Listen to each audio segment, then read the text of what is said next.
नमस्कार दोस्तों, आप सभी का स्वागत है डिवाइन भक्ति चैनल पर। तो आज हम करने वाले हैं श्री दुर्गा सप्तशती के प्रथम अध्याय को। तो आइए शुरू करते हैं। मेधा ऋषि का राजा सूरत और समाधि को भगवती की महिमा बताते हुए मधु कैटभ वधा प्रसंग सुनाना। प्रथम चरित्र के ब्रह्मा ऋषि, महाकाली देवता, गायत्री चंद, नंदा शक्ति, रक्तदंडी का बीज, अग्नि तत्व और ऋग्वेद स्वरूप है। श्री महाकाली देवता की प्रसन्नता के लिए प्रथम चरित्र के जप में विनियोग किया जाता है। भगवान विष्णु के सो जाने पर मधु और कैटभ को मारने के लिए कमल जन्मा ब्रह्मा जी ने जिनका स्तवन किया था, उन महाकाली देविका का मैं सेवन करता हूँ। वे अपने 10 हाथों में खड्ग, चक्र, गदा, बाण, धनुष, परिग, शूल, भुशुंडी, मस्तक और शंख धारण करती हैं। उनके 3 नेत्र हैं। वे समस्त अंगों में दिव्य आभूषणों से विभूषित हैं। उनके शरीर की कांति नीलमणि के समान है तथा वे 10 मुख और 10 पैरों से युक्त हैं। मार्कंडेय जी बोले, सूर्य के पुत्र सार्वणी जो 8वें मनु कहे जाते हैं, उनकी उत्पत्ति की कथा विस्तार पूर्वक कहता हूँ, सुनो। सूर्य कुमार महाभाग सार्वणी भगवती महामाया के अनुग्रह से जिस प्रकार मनवंतर के स्वामी हुए, वही प्रसंग सुनाता हूँ। पूर्व काल की बात है। स्वरोचिष मनवंतर में सूरत नाम के एक राजा थे, जो चैत्र वंश में उत्पन्न हुए थे। उनका समस्त भूमंडल पर अधिकार था। वे प्रजा का अपने ओर से पुत्रों की भांति धर्मपूर्वक पालन करते थे। तो भी उस समय कोलाद विध्वंसी नामक के क्षत्रिय उनके शत्रु हो गए। राजा सूरत की दंड नीति बड़ी प्रबल थी। उनका शत्रुओं के साथ संग्राम हुआ। यद्यपि कोला विध्वंसी संख्याओं में कम थे, तो भी राजा सूरत युद्ध में उनसे परास्त हो गए। तब वे युद्ध भूमि से अपने नगर को लौट आए और केवल अपने देश के राजा होकर रहने लगे। समूची पृथ्वी से अब उनका अधिकार जाता रहा, किंतु वहां भी उन प्रबल शत्रुओं ने उस समय महाभाग राजा सूरत पर आक्रमण कर दिया। राजा का बल क्षीण हो चला था, इसलिए उनके दुष्ट बलवान एवं दुरात्मा मंत्रियों ने वहां उनकी राजधानी में भी राजकीय सेना और खजाने को हथिया लिया। सूरत का प्रभुत्व नष्ट हो चुका था, इसलिए वे शिकार खेलने के बहाने घोड़े पर सवार हो वहां से अकेले ही एक घने जंगल में चले गए। वहां उन्होंने विप्रवर मेधा मुनि का आश्रम देखा, जहां कितने ही हिंसक जीव अपनी स्वाभाविक हिंसा वृत्ति छोड़कर परम शांत भाव से रहते थे। मुनि के बहुत से शिष्य उस वन की शोभा बढ़ा रहे थे। वहां जाने पर मुनि ने उनका सत्कार किया और वे उन मुनि श्रेष्ठ के आश्रम पर इधर उधर विचरते हुए कुछ काल तक रहे। फिर ममता से आकर्षित होकर वहां इस प्रकार चिंता करने लगे, पूर्व काल में मेरे पूर्वजों ने जिसका पालन किया था, वही नगर आज मुझसे रहित है। पता नहीं मेरे दुराचारी भृत्यगण उसकी धर्म पूर्वक रक्षा करते हैं या नहीं।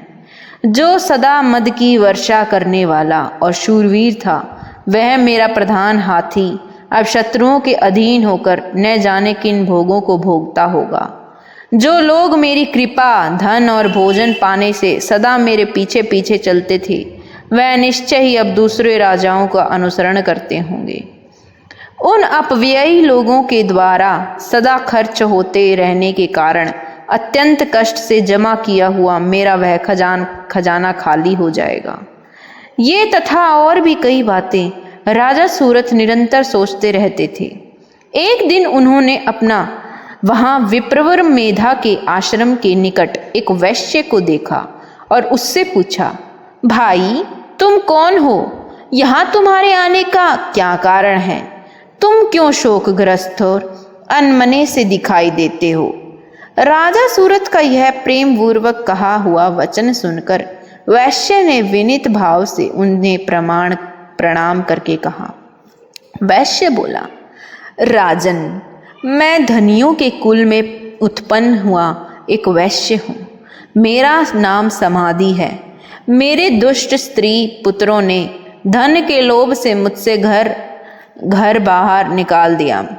मैं इस समय धन, स्त्री और पुत्रों से वंचित हूँ। मेरे विश्वसनीय बंधुओं ने मेरा ही धन लेकर मुझे दूर कर दिया है। इसलिए दुखी होकर मैं वन में चला आया हूँ।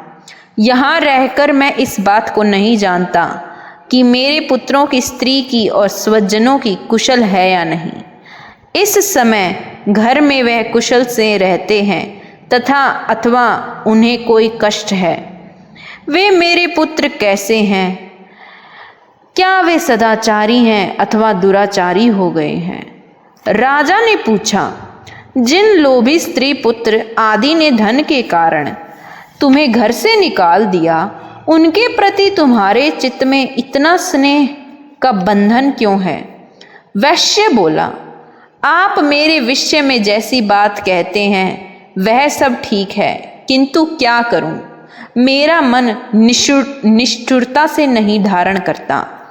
जिन्होंने धन के लोभ में पड़कर पिता के प्रति स्नेह, पति के प्रति प्रेम तथा आत्मीय जन के प्रति अनुराग को तिलांजलि दे मुझे इस घर से निकाल दिया है, उन्हीं के प्रति मेरे हृदय में इतना स्नेह है।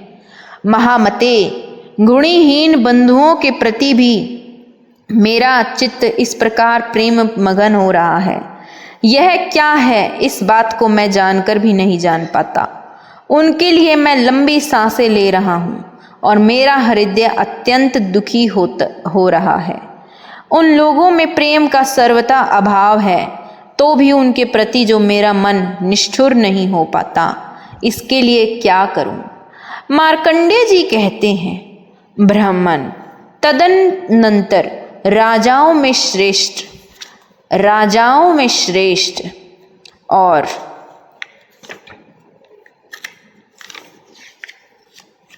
सूरत और वह समाधि नामक वैश्य दोनों साथ साथ मेधा मुनि के सेवा में उपस्थित हुए और उनके साथ यथा योग्य न्यायानुकाल विनयपूर्ण बर्ताव करके बैठे। तत्पश्चात वैश्य और राजा ने कुछ वार्तालाप आरंभ किया। राजा ने कहा, भगवान, मैं आपसे एक बात पूछना चाहता हूँ, उसे बताइए। मेरा चित्त अपने अधीन न होने के कारण वह बात मेरे मन को बहुत दुख देती है। जो राज्य मेरे हाथ से चला गया है, उसमें और उसके संपूर्ण अंगों में मेरी ममता बनी हुई है। मुनि श्रेष्ठ, यह जानते हुए भी कि वह अब मेरा नहीं है, अज्ञानी की भांति मुझे उसके लिए दुख होता है। यह क्या है? इधर यह वैश्य भी घर से अपमानित होकर आया है। इसके पुत्र, स्त्री और भ्रांतियों ने इसे छोड़ दिया है। स्वजनों ने भी इसका परित्याग कर दिया है, तो भी वह उनके प्रति अत्यंत हार्दिक स्नेह रखता है। इस प्रकार यह तथा मैं दोनों ही बहुत दुखी हैं, जिसमें प्रत्यक्ष दोष देखा गया है। उस विषय के लिए भी हमारे मन में ममता जनित आकर्षण पैदा हो रहा है। महाभाग, हम दोनों समझदार हैं, तो भी हम में जो मोह पैदा हुआ है, यह क्या है? विवेक शून्य पुरुष की भांति मुझ में और इसमें भी यह मूढ़ता प्रत्यक्ष दिखाई देती है। ऋषि बोले, महाभाग, विषय मार्ग का ज्ञान सब जीवों का है। इसी प्रकार विषय भी सबके लिए अलग अलग है। कुछ प्राणी दिन में नहीं देखते और दूसरे रात में ही नहीं देखते, तथा कुछ जीव ऐसे हैं जो दिन और रात्रि में भी बराबर ही देखते हैं। यह ठीक है कि मनुष्य समझदार होते हैं, किंतु केवल वह ही ऐसे नहीं होते। पशु, पक्षी और मृग आदि सभी प्राणी समझदार होते हैं। मनुष्यों की समझ भी वैसी ही होती है जैसे उन मृग और पक्षियों की होती है, तथा जैसी मनुष्यों की होती है। वैसी ही उन मृग पक्षी आदि की होती है। यह तथा अन्य बातें भी प्राय दोनों में समान ही हैं। समझ होने पर भी इन पक्षियों को तो देखो, वे स्वयं भूख से पीड़ित होते हुए भी मोहवश बच्चों की चोंच में इतने चाव से अन्न के दाने डाल रहे हैं। नरश्रेष्ठ, क्या तुम नहीं देखते कि मनुष्य समझदार होते हुए भी लोभवश अपने किए हुए उपकार का बदला पाने के लिए पुत्रों की अभिलाषा करता है। यद्यपि उन सब में समझ की कमी नहीं है, तथापि वे संसार की स्थिति, जन्म मरण की परंपरा बनाए रखने वाले भगवती महामाया के प्रभाव द्वारा ममतामय भंवर से युक्त होकर मोह के घवरे में ग्रंथ में गिराए गए हैं। इसलिए इसमें आश्चर्य नहीं करना चाहिए। जगदीश्वर भगवान विष्णु की योग निद्रा रूपा जो भगवती महामाया है, उन्हीं से यह जगत मोहित हो रहा है। वे भगवती महामाया देवी ज्ञानियों के चित्त को बलपूर्वक खींचकर मोह में डाल देती हैं। वे ही इस संपूर्ण चराचर जगत की सृष्टि करती हैं तथा वे ही प्रसन्न होने पर मनुष्यों की मुक्ति के लिए वरदान देती हैं। वे ही परा विद्या, संसार बंधन और मोक्ष की हेतु भूता सनातनी देवी तथा संपूर्ण ईश्वरों भी अधीश्वरी हैं। राजा ने पूछा, भगवान, जिन्हें आप महामाया कहते हैं, वे देवी कौन है? ब्रह्मांड, उनका आविर्भाव कैसे हुआ तथा उनके चरित्र कौन है? ब्रह्मवेताओं में श्रेष्ठ महर्षि, उन देवी का जैसे प्रभाव हो, जैसा स्वरूप हो और जिस प्रकार प्रादुर्भाव हुआ हो, वह सब मैं आपके मुख से सुनना चाहता हूँ। ऋषि बोले, राजन, वास्तव में तो वे देवी नित्य स्वरूपा ही हैं। संपूर्ण जगत उन्हीं का रूप है तथा उन्होंने समस्त विश्व को व्याप्त कर रखा है। तथापि उनका प्राकट्य अनेक प्रकार से होता है, वह मुझसे सुनो। यद्यपि वे नित्य और अजन्मा है, तथापि जब देवताओं का कार्य सिद्ध करने के लिए प्रकट होती हैं, उस समय लोक में उत्पन्न हुई कहलाती हैं। कल्प के अंत में जब संपूर्ण जगत एकान्वन में निमग्न हो रहा था और सबके प्रभु भगवान विष्णु शोषनागी की श्या बिछाकर योग निद्रा का आश्रय से ले सो रहे थे, उस समय उनके कोणों के मल से दो भयंकर असुर उत्पन्न हुए, जो मधु और कैटभ के नाम से विख्यात थे। वे दोनों ब्रह्मा जी के वध करने को तैयार हो गए।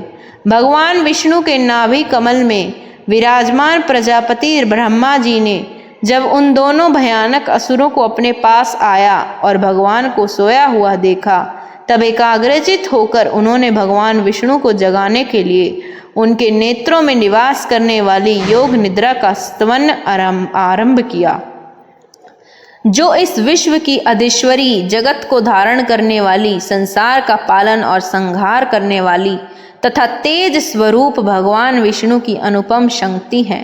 उन्हीं भगवती निद्रा देवी को भगवान ब्रह्मा स्तुति करने लगे। ब्रह्मा जी ने कहा, देवी, तुम्हें स्वाहा, तुम्ही स्वधा और तुम्ही वष्टकार हो। स्वर भी तुम्हारे ही स्वरूप है। तुम्ही जीवनदायिनी सुधा हो। नित्य अक्षर प्रवण में आकर उकार मकार इन तीन मात्राओं के रूप में तुम ही स्थित हो तथा इन तीन मात्राओं के अतिरिक्त जो बिंदु रूपा नित्य अर्धमात्रा है, जिसका विशेष रूप से उच्चारण नहीं किया जा सकता, वह भी तुम ही हो। देवी, तुम ही संध्या, सावित्री तथा परम जननी हो। देवी, तुम ही इस वैष्णव ब्रह्मांड की धारण करती हो। तुमसे ही इस जगत की सृष्टि होती है, तुम ही से इसका पालन होता है और सदा तुम ही कल्प के अंत में सबको अपना ग्रास बना लेती हो। जगमयी देवी, इस जगत की उत्पत्ति के समय तुम सृष्टि रूपा हो, पालन काल में स्थिति रूपा हो तथा कल्पांत के समय संहार रूप धारण करने वाली हो। तुम ही महाविद्या, महामाया, महामेधा, महास्मृति, महामोहरूपा, महादेवी और महासूरी हो। तुम ही तीनों गुणों को उत्पन्न करने वाली सबकी प्रकृति हो। भयंकर काल रात्रि, महारात्रि और मोहरात्रि भी तुम ही हो। तुम ही श्री, तुम ही विश्वरी, तुम ही हरि और तुम ही बोध स्वरूपा बुद्धि हो। लज्जा, पुष्टि, तुष्टि, शांति और क्षमा भी तुम ही हो। तुम खड्ग धारिणी, शूल धारिणी, घोर रूपा तथा गदा, चक्र, शंख और धनुष धारण करने वाली हो। बाण, भुषुंडी और परिग ये भी तुम्हारे अस्त्र हैं। तुम सौम्य और सौम्यत्र हो। इतना ही नहीं, जितने भी सौम्य एक एवं सुंदर पदार्थ उन सबकी अपेक्षा तुम अत्यधिक सुंदरी हो। पर और अपर सबसे पैर रे रहने वाली परमेश्वरी तुम ही हो। सर्व रूपे देवी, कहीं भी सत असत रूप जो कुछ वस्तुएं और उन सब की जो शक्ति है वह तुम ही हो। ऐसी अवस्था में तुम्हारी स्तुति क्या हो सकती है? जो इस जगत की सृष्टि, पालन और संहार करते हैं, उन भगवान को भी जब तुमने निद्रा के अधीन कर दिया है, तब तुम्हारी स्तुति करने में यहाँ कौन समर्थ हो सकता है? मुझको, भगवान शंकर को तथा भगवान विष्णु को भी तुमने ही शरीर धारण कराया है। अतः तुम्हारी स्तुति करने की शक्ति किसमें है? देवी, तुम तो अपने इन उदार प्रभावों से ही प्रशंसित हो। ये जो दोनों दुर्दुष से असुर मधु और कटम्ब हैं, इनको मोह में डाल दो और जगदीश्वर भगवान को, विष्णु को शीघ्र ही जगा दो। साथ ही उनके भीतर इन दोनों महान असुरों को मार डालने की बुद्धि उत्पन्न कर दो। ऋषि कहते हैं, राजन, जब ब्रह्मा जी ने वहाँ मधु और कैटब को मारने के उद्देश्य से भगवान विष्णु को जगाने के लिए तमोगुण की अधिष्ठात्री देवी योग निद्रा इस प्रकार स्तुति की, तब वे भगवान के नेत्र, मुख, नासिका, बाहु और हृदय और वक्ष स्थल से निकलकर अव्यक्त जन्मा ब्रह्मा जी की दृष्टि के समक्ष खड़ी हो गई। योग निद्रा से मुक्त होने पर जगत के स्वामी भगवान जनार्दन उस एकार्णवक के जल में शेषनागमी में यशैसा जाग उठे। फिर उन्होंने उन दोनों असुरों के देखा। वे दुरात्मा मधु और कैटब में अत्यंत बलवान तथा पराक्रमी थे और क्रोध से लाल आंखें किए ब्रह्मा जी के खा जाने के लिए उद्योग कर रहे थे। जब भगवान श्री हरि ने उठकर उन दोनों के साथ 5000 वृषतांक केवल बाहु युद्ध किया, वे दोनों भी अत्यंत बल के कारण उन्मत्त हो रहे थे। इधर महामाया ने भी उन्हें मोह में डाल रखा था, इसलिए वे भगवान विष्णु से कहने लगे, हम तुम्हारी वीरता से संतुष्ट हैं, तुम हम लोगों से कोई वर मांगो। श्री भगवान बोले, यदि तुम दोनों मुझ पर प्रसन्न हो तो अब मेरे हाथ से मर जाओ। बस इतना सा ही मैंने वर मांगा है, यहाँ दूसरे किसी वर से क्या लेना है। ऋषि कहते हैं, इस प्रकार धोखे में आ जाने पर जब उन्होंने संपूर्ण जगत में जल ही जल देखा, तब कमल नयन भगवान से कहा, जहाँ पृथ्वी जल में डूबी हुई न हो, जहाँ सूखा स्थान हो, वही हमारा वध करो। ऋषि कहते हैं, तब तथास्तु कहकर शंख, चक्र और गदा धारण करने वाले भगवान ने उन दोनों का मस्तक अपनी झांग पर रखकर चक्र से काट डाला। इस प्रकार यह देवी महामाया ब्रह्मा जी की स्तुति करने पर स्वयं प्रकट हुई थी। अब पुनः तुमसे उनके प्रभाव का वर्णन करता हूँ, सुनो। इस प्रकार श्रीमाखृड्य पुराण में सार्वणिक मनवंत्र की कथा के अंतर्गत देवी महात्म्य मधु कैटब वध नामक पहला अध्याय पूरा हुआ। तो यहाँ पर हमारा पहला अध्याय संपूर्ण होता है। आशा करती हूँ आप सभी को यह पहला अध्याय दुर्गा सप्तमी का पसंद आया होगा। दूसरे अध्याय के लिए चैनल को सब्सक्राइब करें और वीडियो को लाइक करें। धन्यवाद दोस्तों।